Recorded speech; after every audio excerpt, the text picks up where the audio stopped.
नमस्कार साथियों, आप सभी का स्वागत है। आज इस क्लास में हम चर्चा करेंगे सबाल्टर्न इतिहास के जनक जो हमारा अधीनस्थ परिप्रेक्ष्य है उसके प्रमुख सिद्धांतकार रणजीत गुहा। मूल रूप से रणजीत गुहा इतिहासकार हैं, लेकिन समाजशास्त्र का जो अधीनस्थ संप्रदाय है या उपेक्षित वर्ग का या हाशिए के वर्ग का जो परिप्रेक्ष्य है उसके भी एक प्रमुख थिंकर है। अम्बेडकर जी ने और हार्डीमैन ने भी किया है, अध्ययन किया है, तो अध्ययन करने वाले कई है, लेकिन इसको एक व्यवस्थित जो रूप दिया है, इसका जो इतिहास में इसका प्रयोग किया है वो रणजीत गुहा के तौर ने किया है, इसलिए इनको हम सबाल्टर्न इतिहास के जनक के तौर पे जानते हैं। आज इस क्लास में हम इनके जीवन परिचय, इनके प्रमुख अध्ययन कौन कौन से हैं, इनकी प्रमुख पुस्तकें कौन कौन सी है, उस पर चर्चा करेंगे। मैं doctor Mainpal, assistant professor sociology, और ये हमारा एक ऐप है सोशियोलॉजी क्लासेज इन हिंदी के नाम से।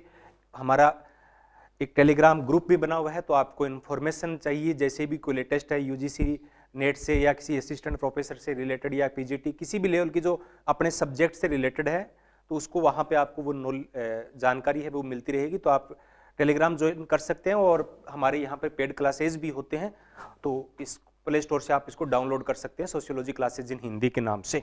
अब हम चर्चा करते हैं आज के हमारे मुख्य टॉपिक पे, और इसको अंग्रेजी में तो सबाल्टर्न हिस्ट्री कह सकते हैं, पर्सपेक्टिव कह सकते हैं, लेकिन हिंदी में बहुत सारे नामों से जाना जाता है, जैसे उपेक्षित समूह हो जाता है, हाशिए का समूह हो जाता है, अधीनस्थ समूह हो जाता है, इस प्रकार से। तो इतिहास इस वर्ग के इस परिप्रेक्ष्य से इतिहास लेखन के जनक हैं रणजीत गुहा, जिनका जन्म 23 मई 1923 को ब्रिटिश भारत के बंगाल, जब बंगाल एक ही था, वर्तमान में ये क्षेत्र वो बांग्लादेश में पड़ता है, बेकरगंज जिला है और सिद्धकटी क्षेत्र है, वहां पे इनका जन्म हुआ था। और लगभग 100 वर्ष आयु पूर्ण करने के बाद पिछले वर्ष 28 अप्रैल 2023 को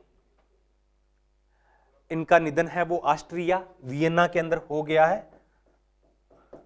इन्होंने अपनी कॉलेजी शिक्षा है वो कलकत्ता के प्रेसिडेंसी विश्वविद्यालय से की थी इतिहास विषय में। यहाँ से इन्होंने स्नातक किया, स्नातकोत्तर किया, और यहाँ पे इनके जो शिक्षक थे सुशोभन सरकार, इनके जीवन पे, इनके अध्ययन पे गहरा प्रभाव पड़ा है। तो कई बार एग्जाम में प्रश्न पूछा जाता है कि ये किससे प्रभावित रहे हैं, तो सबसे ज्यादा प्रभावित ये इनसे रहे हैं, और दूसरा नाम है मधुसूदन दत्त से प्रभावित ये रहे हैं। फिर इसके बाद में ये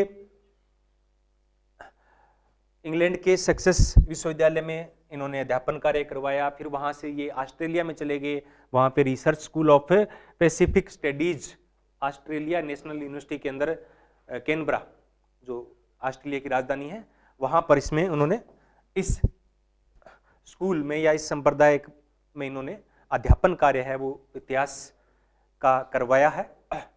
ये छात्र जीवन से ही देखो, जब अधीनस्थ संप्रदाय की बात आती है ना, तो इनका दृष्टिकोण कहीं ना कहीं मार्क्सवादी हो जाता है, लेकिन मार्क्सवादी दृष्टिकोण से थोड़ा सा भिन्न रहता है।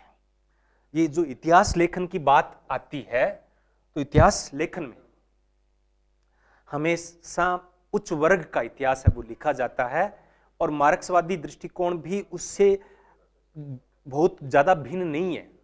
इसकी चर्चा हम अभी करेंगे।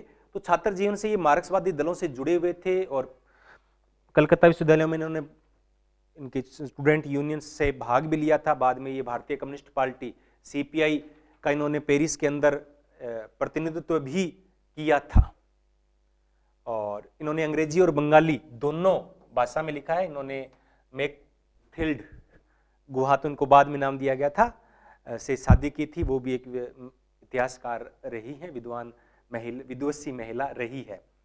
अब हम बात करते हैं कि ये सबाल्टर्न पर्सपेक्टिव है क्या, सबाल्टर्न परिप्रेक्ष्य क्या है।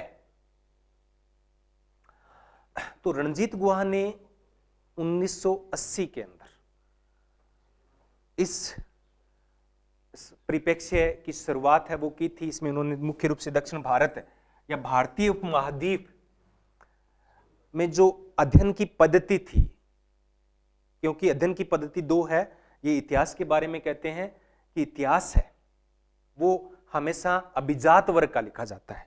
किसका लिखा जाता है? इतिहास है वो हमेशा अभिजात वर्ग का लिखा जाता है, राजा महाराजाओं का इतिहास है वो लिखा जाता है। ये एक पारंपरिक इतिहास लेखन की पद्धति है।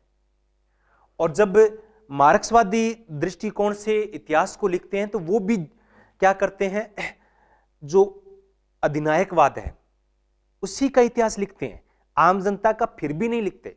आम जनता उनके लिए एक ऑब्जेक्ट हो सकता है लेकिन केंद्र में फिर भी नहीं होता है। हम इतिहास रूस के अंदर देखते हैं, चाइना के अंदर देखते हैं, वहां पे मार्क्सवाद आ चुका है, लेकिन वहां एक प्रकार की फिर तानाशाही आ गई है और जो दो चार चेहरे उनके हैं। अभी हमने देखा कि रूस के अंदर किस प्रकार से पुतिन साहब है वो कितने सालों से वहां के प्रमुख है वो बने हुए हैं, इसी प्रकार से चाइना के अंदर भी प्रमुख बने हुए हैं। तो फिर इन चीजों से रणजीत गुहा है वो मार्क्सवाद से दूर हो गए। मार्क्सवादी विचारधारा एक शुरुआत में लगता है बहुत अच्छी विचारधारा रही है, लेकिन जब इस प्रकार के अधिनायकवाद को देखते हैं तब लगता है कि कहीं ना कहीं मार्क्स ने जो एक ख्वाब देखा था उस ख्वाब को पूरा करने में मार्क्सवाद है वो सफल नहीं हो पाया है। तो इसलिए रणजीत गुहा भी धीरे धीरे उनसे हो गए और इन्होंने सबाल्टर्न को थोड़ा सा भिन्न अर्थों में किया और ये कहा कि सबाल्टर्न परिप्रेक्ष्य वह है जो केवल राजा महाराजा यानी अभिजात वर्ग का इतिहास नहीं लिखता है, बल्कि वह परिप्रेक्ष्य है जो शोषित वर्ग का इतिहास लिखता है। शोषित वर्ग से इनका तात्पर्य यह है कि ऐसा वर्ग जो हाशिए पर है, मुख्य धारा का नहीं है, हाशिए पर है और उनका इतिहास किसी ने नहीं लिखा है, उनकी चर्चा कोई नहीं करता है। उस वर्ग का, उस समुदाय का, उस समूह का इतिहास लिखने का कार्य है वो रणजीत गुहा के द्वारा किया गया है। इसलिए सभी जितने भी मार्क्सवादी थिंकर्स हैं उनमें रणजीत गुहा का नाम है वो बड़े आदर के साथ लिया जाता है, क्योंकि इन्होंने उन लोगों का लिखा जिनका इतिहास कोई नहीं लिख रहा था। तो ये जो अभिजात वर्ग की बात थी या जो सबाल्टर्न स्टडीज है, इसका सर्वप्रथम प्रयोग किसने किया था? तो इसका सर्वप्रथम प्रयोग है वो एंटोनिया ग्राहम्सी ने किया था। किसने किया था? ग्राहम्सी ने किया था और उसी से जो रणजीत गुहा ने उधार लिया है। तो इस शब्दावली का प्रयोग सर्वप्रथम किसने किया? ग्राहम्सी ने किया। और इसका शाब्दिक अर्थ क्या होता है? अगर शाब्दिक अर्थ की बात देखें तो शाब्दिक अर्थ होता है कि अधीनस्थ जो सेना में एक वरिष्ठ अधिकारी होता है, एक कनिष्ठ अधिकारी होता है, तो उन जो अधीनस्थ जो कर्मचारी होते हैं उनके लिए ये सबाल्टर्न शब्द का प्रयोग है वो किया गया है। तो इन्होंने यही कहा है कि जो अभिजात वर्ग है, अभिजात पद्धति है, उनको छोड़कर जो अधीनस्थ लोग हैं उनका अध्ययन ही सबाल्टर्न अध्ययन है। तो इस परिप्रेक्ष्य का जैसे क्या है कि अगर हम बात करें तो इसका अर्थ होता है सेना के छोटे अधिकारी, कनिष्ठ अधिकारी। और गुहा ने कहा कि परंपरागत अध्ययन है जो अभिजात वर्ग का अध्ययन है उसके स्थान पे हमें दबे कुचले समूह के हाशिए पर स्थित लोगों के अध्ययन पर बल देना चाहिए। और इसके लिए इन्होंने एक पैराडाइम सिस्टम या विधि का प्रयोग किया जो कि सर्वप्रथम रॉबर्ट मर्टन के द्वारा प्रयोग की गई थी। तो इस परिप्रेक्ष्य का प्रयोग करते हुए रणजीत गुहा ने मुख्य रूप से जो किसान विद्रोह है, किसान आंदोलन है, उनका अध्ययन है वो किया है। जनजातियों का भी किया लेकिन मुख्य रूप से किसान आंदोलन का किया है। तो यहां से थोड़ा सा मार्क्सवादी दृष्टिकोण से भिन्न हो जाते हैं। मार्क्सवादी दृष्टिकोण है वो वर्ग की बात करते हैं और वर्ग में भी जो श्रमिक वर्ग है, जो औद्योगिक श्रमिक वर्ग है, उनको इन्होंने प्रमुख रूप से केंद्र में रखा है। लेकिन रणजीत गुहा ने श्रमिक वर्ग को प्रमुख नहीं रखा, केंद्र में नहीं रखा, किसान को रखा है। तो ये सबाल्टर्न जो हिस्ट्री है वो है। तो आपको इसका मीनिंग अर्थ आ गया होगा कि ऐसे लोगों का अध्ययन या इतिहास लेखन, जिनका इतिहास लेखन किसी ने नहीं किया क्योंकि वो समाज के अभिजात वर्ग में नहीं आते हैं, नीचे हाशिए के तबकों में आते हैं, उनका इतिहास लिखना ही सबाल्टर्न हिस्ट्री माना जाता है।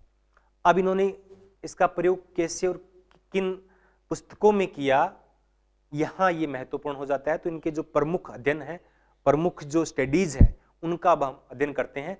तो इनकी जो प्रमुख स्टडीज आती है, जिस सबाल्टर्न स्टडीज को इन्होंने अपने चरम पे पहुंचाने का कार्य किया, तो वो एक इनका जर्नल है सबाल्टर्न स्टडीज के नाम से। इस जर्नल के अंदर नियमित रूप से 1990 के दशक यानी 1982 से इसकी शुरुआत हुई थी, सबाल्टर्न स्टडीज जो जर्नल है इसकी, और कंटिन्यू ये इसके अंदर विभिन्न निबंधों को लिखते रहे।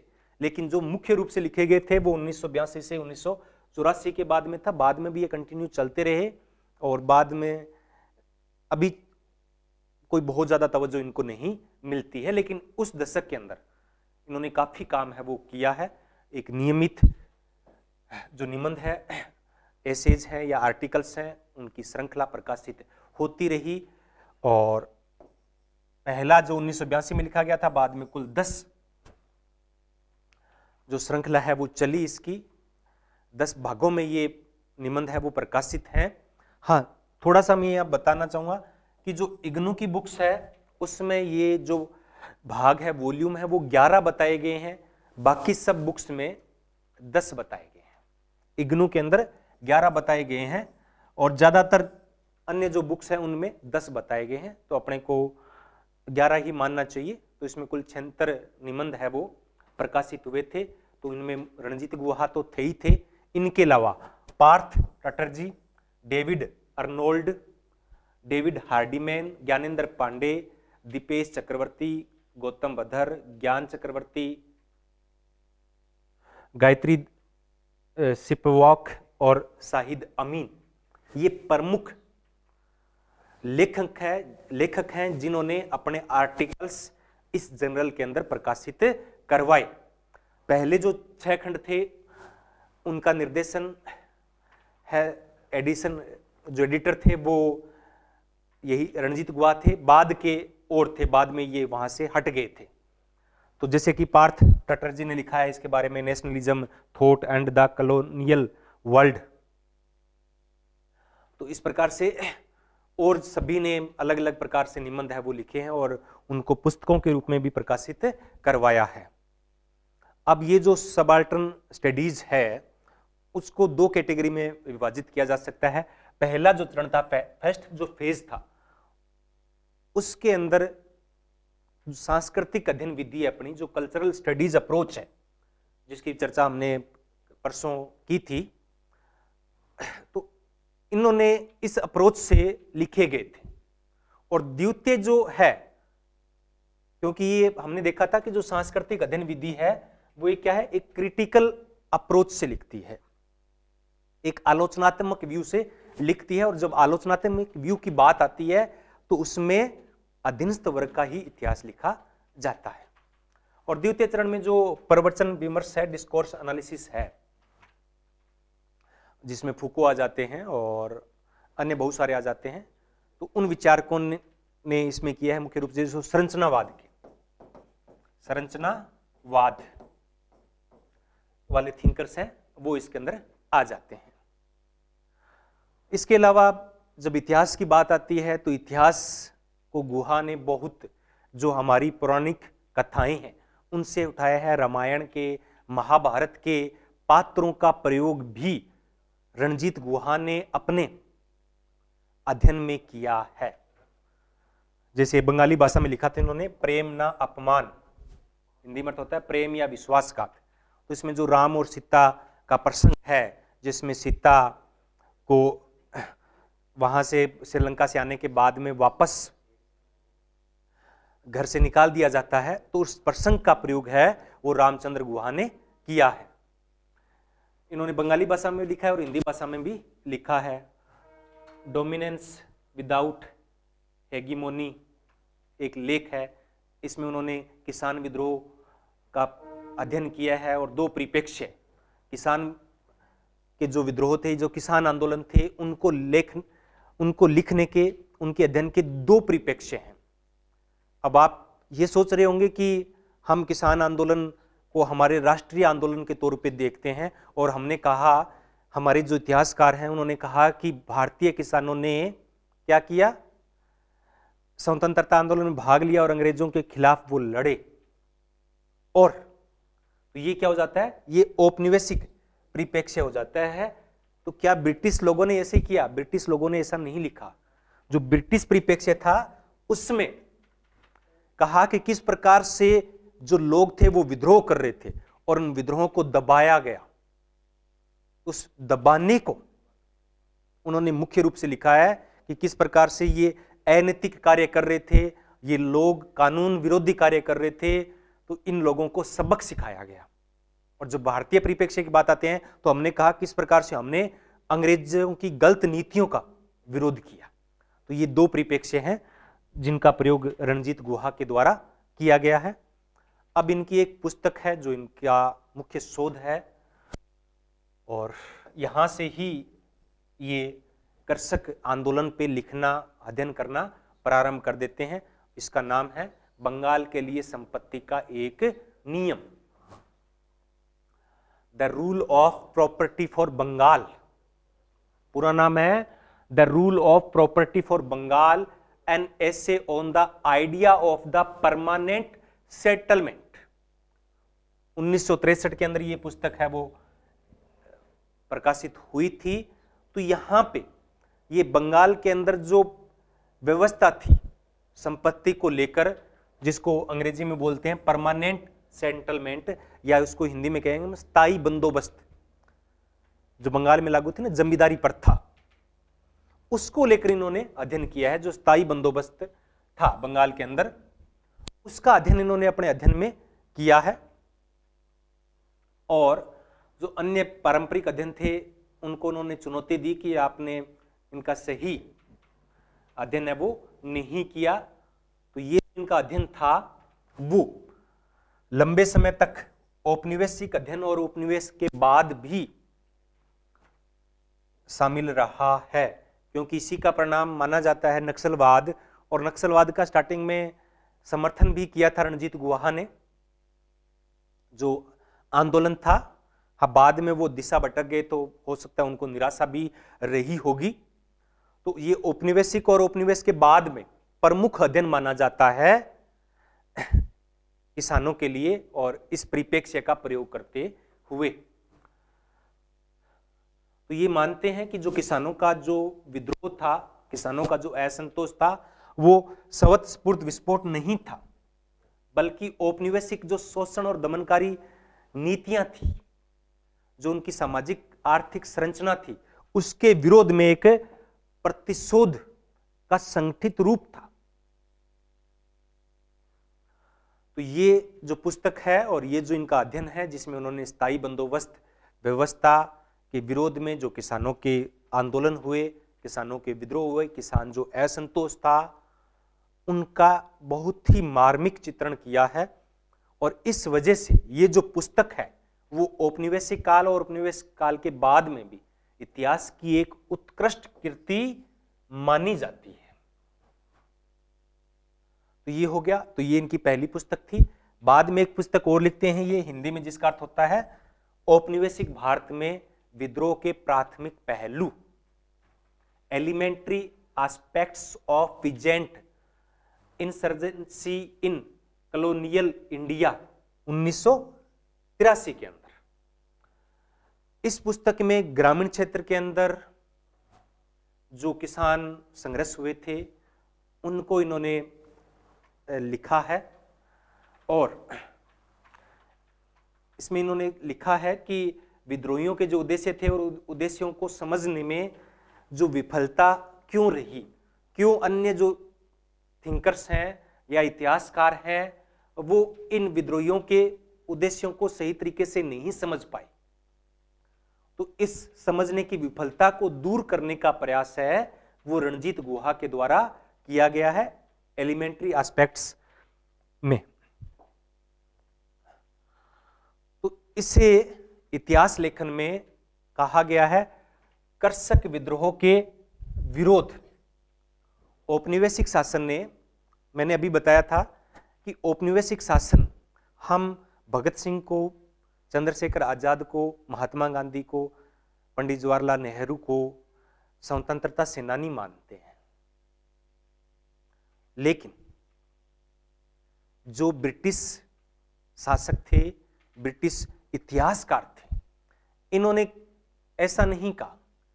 इन्होंने कहा कि ये कोई स्वतंत्रता का आंदोलन नहीं था, ये तो विद्रोही थे, ये तो आतंकवादी थे, और ये लोग जो सुविधाएं थी भारत के अंदर, उन सुविधाओं का उपभोग करने के लिए अंग्रेजों से लड़ रहे थे। तो इन्होंने तो लिखा कि किस प्रकार से इन कर्षक विद्रोह थे, उसका विरोध ब्रिटिश सरकार ने किया, और ब्रिटिश सरकार ने किस प्रकार से सफलतापूर्वक इनका दमन किया, उस दमन को ही औपनिवेशिक शासक या इतिहासकार अपनी उपलब्धि मानते हैं। और जब भारत ने इतिहास किया, क्योंकि आप देखोगे तो इतिहास के साथ छेड़छाड़ की बात है, या इतिहास को लिखने की, इतिहास लेखन पे बहुत ज्यादा चर्चा रहती है और वाद विवाद भी रहता है। तो ब्रिटिश शासन ने इसको अलग प्रकार से लिखा, जो सबाल्टर्न इतिहासकार हैं वो इसको अलग तरीके से लिखते हैं, कुछ लोग हैं वो इसको अलग तरीके से लिखते हैं, सब अपने अपने तरीके से इसको लिखते हैं। तो रणजीत गुहा ने इनको पूरी तवज्जो दी है और लिखा है कि इनका इतिहास है वो छोड़ दिया गया है, और इन्हीं इतिहास को सर्वप्रथम या प्रभावी तरीके से रणजीत गुहा है वो दुनिया के सामने लेकर आए। तो ये 3 पुस्तकें हैं इनकी, जिन पे चर्चा हम अलग अलग से कर चुके हैं, और यहां से ही क्वेश्चन है वो बनेगा। तो the rules of property for Bengal and essays on the ideology of the permanent settlement 1963 के अंदर ये पहली पुस्तक होती है, जिसमें ये बंगाल का जो स्थायी बंदोबस्त था उसके खिलाफ जो किसान विद्रोह थे उनके बारे में चर्चा की है। फिर सबाल्टर्न स्टडीज जो इनका एक जर्नल था, उसमें नियमित रूप से इन्होंने पत्र है वो प्रकाशित करवाए थे, और इस सबाल्टर्न हिस्ट्री को एक नया रूप में और इतिहास के अंदर और समाजशास्त्र के अंदर या अन्य सामाजिक विज्ञानों के अंदर स्थापित करने में सबसे बड़ा योगदान इन्होंने दिया। देखो, सबाल्टर्न स्टडीज और सबाल्टर्न हिस्ट्री दोनों उसी का अध्ययन करते हैं। तो हम पहले भी इस प्रकार के अध्ययन हुए हैं, लेकिन उन्होंने अलग से इस परिप्रेक्ष्य को ध्यान में रखते हुए अध्ययन नहीं किए। वो उससे पहले भी अध्ययन होते रहे थे, लेकिन एक इतिहास के रूप में, एक सबाल्टर्न हिस्ट्री के तौर पे इन्होंने गुहा ने इसको स्थापित किया था, इसीलिए इनको हम इनका जनक मानते हैं। और elementary aspect of insurgency in colonial India 1983 के अंदर ये इनकी पुस्तक थी, और इन्होंने और बहुत सारे सैकड़ों की संख्या में निबंध लिखे हैं। ये पहले भारत में थे, फिर इंग्लैंड में चले गए, फिर वो ऑस्ट्रेलिया में चले गए थे, फिर लास्ट के अंदर ऑस्ट्रिया, वियना के अंदर रहे थे काफी सालों तक।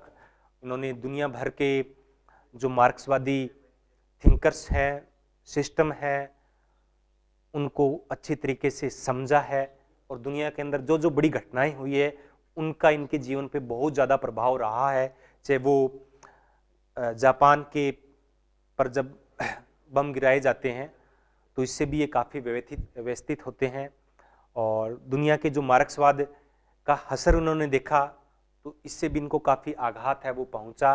तो लास्ट के दिनों में ये थोड़े से मार्क्सवाद से हट गए थे, लेकिन फिर भी अगर आते हैं तो ये क्रिटिकल अप्रोच तो उनकी रहती है।